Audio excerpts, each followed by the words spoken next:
So, I'm just a stupid dog, and I'd done this Steven Crowder take, and the producer came up and said, "Holy shit, buddy, you cannot do that kind of stuff. You were alienating the conservatives." I said, "No, no, no. I wasn't alienating the conservatives. I was persecuting or drubbing or trying to, really attack conservative commentators because I truly believe in my heart that conservative commentators are all about feeding this thought loop inside of this bubble where everybody has the same kind of a thought.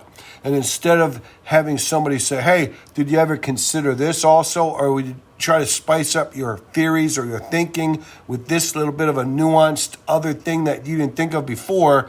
Conservative commentators just keep feeding the lions raw meat. The conservative commentators are all about division so they can carve off their own little piece of the pie. They're all about feeding, the people that want to blame other people other than themselves. So deep down in their hearts, a whole mess of white conservatives want to try to blame somebody else because they're not achieving what they want to achieve, because they are spending too much time getting fucked up on methamphetamine or fentanyl or booze or beer or cigarettes or weed or whatever it is. It used to be in the old days cocaine. Cocaine you run out. It was too expensive. Plus they couldn't feed us enough cocaine. So you couldn't really dive bomb that hard on cocaine. But if you got pills, fentanyl, booze, all these other things, you can stay pretty well fucked up all the time. You can't make something yourself, so then you gotta search for somebody to blame. Go sober. Every single white person, every single white conservative who's disgruntled and has this issue where they want to try to talk about somebody else is guilty of something. Like say maybe Mexicans are guilty of holding back the white conservative class of people that can't get there by themselves. The Mexicans aren't holding you back. They're just going and picking up the pieces and doing the things that you want to do.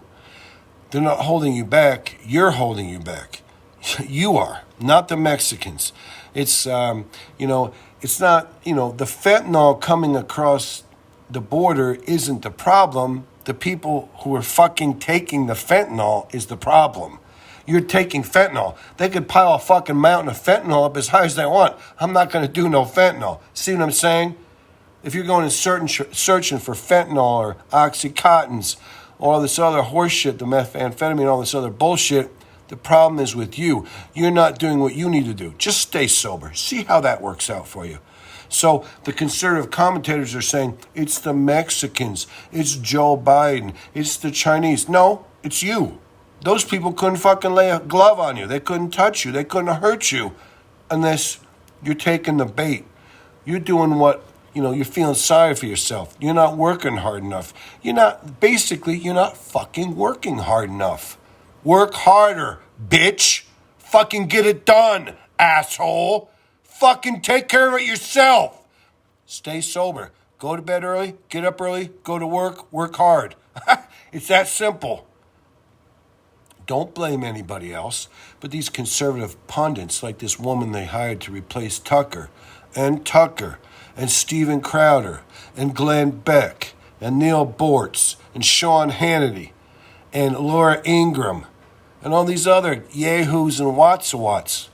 They're feeling your needs, saying, oh, it's okay. If you want to hate somebody, you want to blame somebody, it's not your fault. Guess what, dick? It's your fault. Go to bed earlier, get up earlier, work harder. If conservatism comes to mean you're disgruntled and you have grievances and you have to lay blame on somebody else for your fucking failures, then conservatism is going to go the way of the dodo bird. Fucking get tough. Do what you need to do. Straighten out. Fly straight. Pick yourselves up. Get up off the ground. Brush yourselves off. Get after it. At some point, Ronald Reagan conservatism become Donald Trump grievancism. And now, what's his face? Ron DeSantis is trying to feed in it. They're just trying to make their money. Marjorie Taylor Greene, Donald Trump, that Gates character, all these fucking yahoos, they're just trying to trick you into believing something that gives them power, gives them pull, makes it so they can reap their pile. And the one thing I gotta say about the Tucker Carlsons and all these fucking Marjorie Taylor Greenes and all these Jehoos and Yahoos, they're fucking at least working. They're reaping. They're busting you. They're, making hay off of your morose, sad lives, but at least they're working. They're making something. They're like, hey, look, all we got to do is fucking give these people what they want to hear. Tucker Carlson says, just keep feeding them the same fucking bullshit and I'll make $20, $30 million a year. Fuck them. I'm making my money off them. So what? I'm making my money. They're working hard. They're getting after it. I think they're scumbags. I think they're douchebags. I think they're jugheads. But they're working. They're making their money. They decided, you know what? It's like a farmer. You grow fucking sunflowers. You can grow daisies. You can grow lilies. You can grow whatever you want to grow. You're growing it. You're making your money. You're reaping your harvest. The Tucker Carlsons and the Steven Crowders and all these people, they're saying what we reap is a harvest of angst, of grievance. We're not telling these people what they need to do. We're not telling these people honest. We're not telling these people the truth. We're just telling them what they want to hear, but we're reaping off of them. We're getting the views from them. We're making our money. We're monetizing their shitty lives and their inability to fucking take care of themselves and change their own fucking lives for their own fucking selves. We're monetizing that. We're making money off that. Good. Make your money. You can at least respect them. Hey, look at their tax returns. They can prove their successes. All the people that are whining and crying and not doing things for themselves, they're filled with grievance and they're blaming someone else. There's no one else. This is the one hard, fast truth I can share with you as an idiotic, stupid dog. The only one who can take care of you is you. And the only one that you can blame for where you are is you. And the only one who can fix your situation is you. And the only one that can get you to where you dream about or imagine about being, where you want to get to, is you. And until you fucking accept that, you're not going to be nothing but a bullshit, fucked up statistic, a casualty of history, whatever. So this was a post I was supposed to make to explain the post that we're gonna make, that we're gonna publish about Steven Crowder being a bitch and an asshole because the producer said, you run down conservatives. I said, I wasn't trying to run down conservatives. I was trying to run down conservative pundits. And then the producer came up and said, yeah, so you were trying to say you're really only talking about conservative pundits, but all you really talked about was conservative people who are pissed off and angry and can't figure out why their lives suck.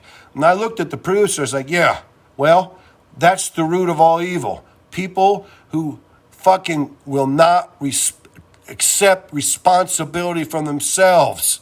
That's the root of all evil. People who will not do what it takes.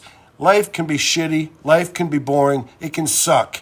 You can't get fucked up. You can't party. You can't be happy. You have to go to fucking bed early, get the fuck up early, and go to fucking work.